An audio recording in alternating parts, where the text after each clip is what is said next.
Halo semuanya, di video kali ini saya ingin lebih detail lagi menjelaskan tentang prosesor AMD APU jadul A-series dengan soket FM sampai dengan FM2. Seperti yang udah saya rakit ya sebelumnya, budget 1,5 jutaan dapat PC yang lumayan dipakai untuk gaming. Nah, jadi seri awal dari AMD APU ini jelas ya, soketnya adalah soket FM atau FM1. Penamaannya ini mirip seperti Intel Core i ya. Tapi di sini AMD pakai nama A4, A6, dan A8. Dan generasi pertama AMD APU ini punya seri angka 3000-an dengan integrated graphics Radeon HD 6400 sampai 6500 series. TDP Proci di seri ini pun udah tergolong tinggi dan panas ya guys, yakni antara 65 watt sampai yang 100 watt untuk yang seri K. Lanjut ke soket FM2 yang merupakan penerusnya. Di sini AMD APU A-series punya angka 4000 sampai 6000 dengan kode name Trinity dan Richland. Selain ada sedikit peningkatan di performa processing, performa integrated grafisnya pun naik guys. Jadi HD 7500 sampai HD 8500 series. Dan di sini juga ada seri tambahan lagi, yakni A10. Jadi ada A4, A6, A8 dan tertingginya A10 ya. TDP-nya masih sama, kisaran 65 watt sampai 100 watt. Oke, setelah soket FM2, kali ini yang FM2 Plus yang seperti saya pakai ini. Serinya mulai dari angka 7000-an sampai 8000. Jadi tetap ya dari A4 sampai A10, bedanya hanya angka di belakangnya. Ini juga mengalami peningkatan di performa processing. Bisa jadi setara dengan Core i generasi ketiga dan keempat. Prosinya pun masih ada barunya guys sampai sekarang, yang dinamai AMD Carrizo. Oh ya, tapi jangan salah guys, kalau kalian lihat ada prosesor macam A10 9700, itu beda soket ya.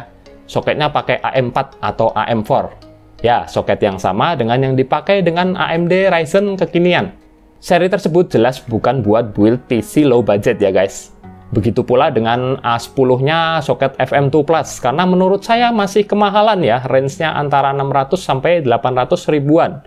Saya mending pilih build dengan prosi AMD Athlon 3000G yang punya soket AM4 yang nantinya bisa di-upgrade lagi. Atau mungkin sekalian beli Ryzen 3 3200 atau 2200G bekas yang saat ini harganya sudah di bawah 1 juta. Terus bedanya AMD APU seri K dengan non-K apa sih? Bedanya hanya di seri K ini unlock ya guys. Sama seperti di Intel, bisa di-overclock via multiplier. Di sini saya mencoba overclock A8 7650K ke 4 GHz dan turbo boost ke 4,2 GHz. Saya juga mengoverclock GPU-nya ke 920 MHz. Caranya gampang banget, tinggal diubah settingnya di BIOS ataupun bisa pakai AMD Overdrive di Windows. Sayang untuk prosi AMD APU seri K ini peningkatan performanya nggak signifikan bila dibandingin kalau kalian overclock di Intel Core i seri K. Misal i5 2500K. Bisa kalian lihat di hasil tesnya kalau bedanya mepet banget. Dan saat saya coba naikin lagi clock speed A8 7650K ini ke 4,4 GHz, performanya udah nggak stabil banget. Sering ngehang juga dan blue screen. Padahal voltasenya udah saya ikut naikin dikit.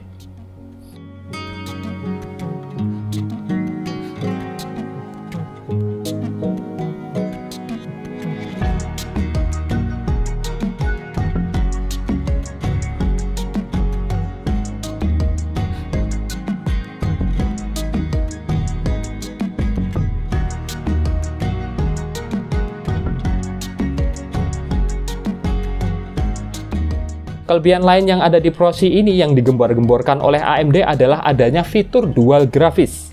Kalau kalian tahu AMD Crossfire, nah ini mirip seperti itu guys. Teknologi menggabungkan performa dua GPU atau VGA.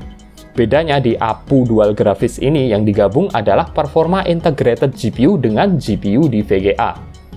Tapi itu pun banyak limitasinya. Nggak semua seri prosi AMD APU bisa di dual grafis dengan semua seri GPU AMD. Nah, kebetulan yang bisa dijadikan setting dual grafis adalah VGA R7240 ini dengan AMD APU A8 7650K saya. Dan seperti yang udah pernah saya bilang ya, performa R7240 ini sebenarnya sebanding dengan performa integrated GPU R7 Radeon Graphics. Jadi kalau kalian pasangin R7240 di PC ini seakan-akan nggak ada bedanya ya untuk performa gamingnya. sama-sama aja.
Tapi kalau kita aktifin fitur dual grafis ini, tentu saja ada bedanya ya guys.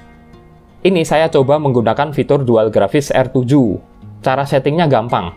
Tinggal diubah aja dari BIOS untuk display utama tetap PCI Express Graphics atau PEG. Tapi untuk integrated graphics kita tetap force on atau set always on ya. Tiap BIOS beda-beda ini. Pokoknya kalian cari di pengaturan grafis lah. Nah, saat masuk Windows, nanti akan kedetect di Device Manager seperti ini, guys. Jadi, namanya panjang banget ya. R7 Radeon plus R7 240. Dan saat dicek di CPU-Z dan GPU-Z-nya pun kedetect sama, R7 plus R7. Ketika saya tes, performa gamingnya memang berbeda dengan memakai R7 240. Tapi nggak di semua game mengalami peningkatan. Ada yang masih sama-sama aja, guys. Jadi saya nggak tahu di sini yang salah drivernya atau memang nggak semua game support dual grafis AMD APU ini.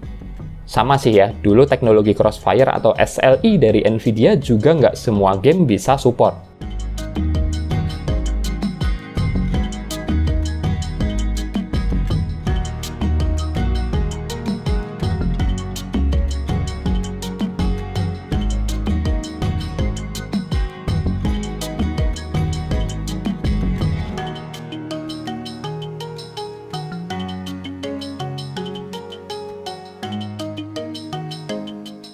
Tapi yang paling kelihatan di sini adalah saat saya tes benchmark Unigine Heaven. Hasil FPS dan skornya hampir 2 kali lipat, guys. Andai kalau di semua game bisa seperti ini, pasti worth to buy banget nih R7 240 dengan A8 7650. Oke, jadi sekian aja video ini. Semoga bisa memberi pencerahan dan membantu kalian dalam merakit PC Kirehore berbasis prosesor AMD APU A-Series.